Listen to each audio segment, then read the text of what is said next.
This day a year ago was the day that the jury sided in my favor and said that they believed me. NYT opinion piece on Taylor Swift's work and sexuality is reductive, but it raises the question: was it tailor-made for someone like Swift to make the argument that she is oh so oppressed to be able to speak for herself? In this world, few people reach celebrity so massive that larger than life seems to be an underwhelming description for them. In India, we have Shah Rukh Khan and Amitabh Bachchan. In the West, there is Beyoncé, and then there's one Taylor Allison Swift. In this era of internet wars, more than ever before, celebrities find themselves at the sharp end of the pitchfork. Swift is no stranger to controversy. From the Canny Kim Tae drama to the many ups and downs and catfights in the Tae Girl gang, Swift has been at the jagged end of many a pitchfork, over and over again through the years. The latest in a laundry list of wrongs and Swift has faced at the hands of the world is a New York Times opinion piece. Titled "Look What We Made Taylor Swift Do," the article is a reductive, speculative exploration of Swift, her work, and sexuality.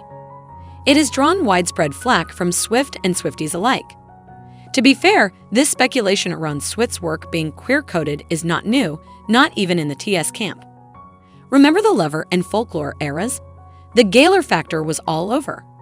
The song Me was read as a coming-out anthem, with Taylor surrounded by rainbows, pride parades, and the openly queer Brendan Urie.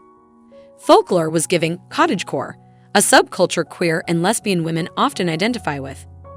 Somewhere in there, You Need to Calm Down came out, and there was a hot-button debate on whether Swift is a well-meaning straight ally, co-opting the LGBTQ+ community space, or if this may be her coming out. From reading the piece, it is abundantly clear that editor and writer Anastasia Marks is also a Swiftie. She uses You Need to Calm Down and Me as references to allude to the idea that Swift isn't straight, despite quoting the artist talking about how she is an ally. Marks has the same tone of chronically online speak that so many in internet fandoms do. This writer, too, enjoys the occasional foray into Swiftland. In essence, the article reads like a Twitter thread put together by a teen fan during their summer break with too much time on their hands. Who else could be that invested in labeling someone else's sexuality? Interestingly, the same author wrote a similar article speculating on Harry Styles' sexuality not too long ago. Her team and fans have directed criticism at NYT on Swift's behalf, and not for the first time. One member of her team said, "This article wouldn't have been allowed to be written about Shawn Mendes or any male artist whose sexuality has been questioned by fans." And this may well be true. There are no two ways about the fact that there still exists rampant sexism and double standards in the American music industry and everywhere else. That such intrusive and unfounded commentary is in bad taste does not even need saying. Many in the public eye have had to face this scrutiny, sometimes from homophobes and sometimes from well-meaning gays trying to find ways to connect with celebrities and each other through a language and culture they foster so they have support as minorities. Mendes, Harry Styles, Kit Connor, Billie Eilish, and so many others have had to deal with it. This game of picking up on gaydars and looking for Easter eggs and reading between the lines to decode somebody's sexuality, regardless of intent, is a dangerous one.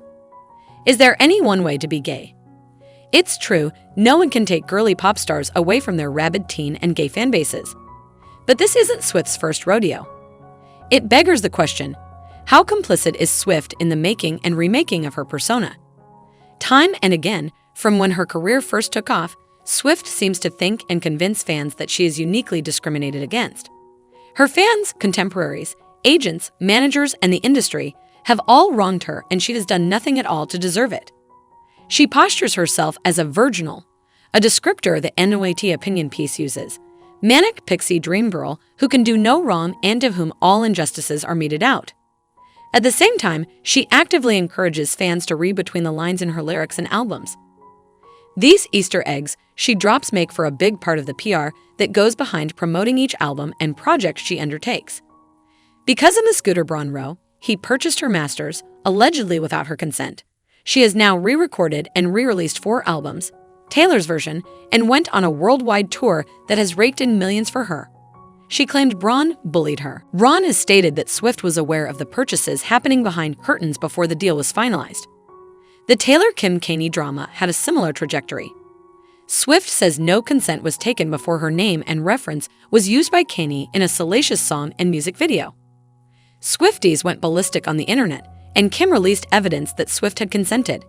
And yet, fan sympathies stay with the doe-eyed country singer with Shirley Temple curls. The premise of the opinion piece that has drawn such severe backlash from Swift is based precisely on this image she has projected over the years. Taylor Swift is oppressed, and that is why she cannot come out. The author claims that because of her country music background and her all-American appeal, the artist just does not have any agency to be out and proud of her identity. Womp womp, Swift is America's sweetheart. The blue-eyed, blonde-haired girl next door, despite being a literal billionaire, at the top of her industry, somehow still seems to be the victim. It is a narrative that she peddles with excellent marketing, one that America and Swifties the world over buy because of the whiteness of it all. So while the NMT article must be called out for the cheap shot that it is, the emotional core of the argument there echoes the one Swift makes for herself every time a controversy pops up. The question must be asked, was this article possible to write about Shawn Mendes?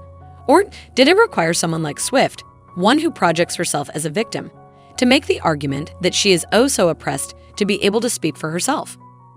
For someone whose celebrity is beyond comprehension, perhaps some perspective might be prudent. She is not a victim. Yes, Taylor, if you are a man, you be the man. But let's stop pretending you aren't the moment right now anyway. Please don't forget to like, comment, share, and subscribe to my YouTube channel Jaxcey N24. Thank you for watching.